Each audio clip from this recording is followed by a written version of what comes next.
sobrang init pa, pagod ng tao. Munang halos mapaiyak ko pag uwi. Dahil wala kong ipapamalaki sa akin mga anak. Lungkot ako.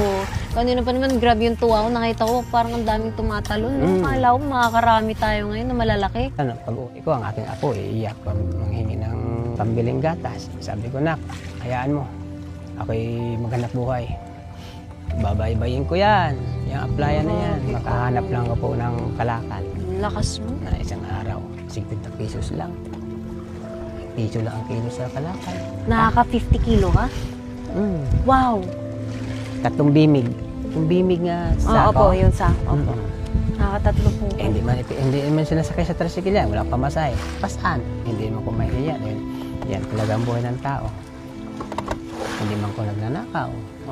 May kakahiya ko. Kuya, basta nagtatrabaho tayo ng marangal, dapat maging proud talaga tayo. Galing kuya, idol. Idol kita. Yan talaga ang ating buwan. Saan tayo bibili ng isda? Wala mo tayong pambili. Meron kuya. Uutang tayo kay Kuya Bitoy.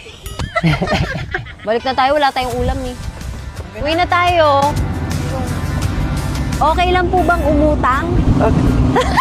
Ako, wala kang problema. Wow! Pag walang huli, sardinas talaga. Sardinas, Sardinas tayo today. Kumain din. Sardinas. Alingabot. Tara, sino po naman nilalapitan nyo din? Ang natulong sa atin. Congressman Briones, Si Congressman Briones. representative ng AGA Party List. Paano po siya tumutulong sa inyo? Dito po sa mga magsasaka, sa mga isda, nadyan po kami ng health card ng AGA Party List. So sa mga ospital. Opo, meron. Paano kuwari financial? Nakakalapit din po. Opo, nakakalapit din po. Grabe.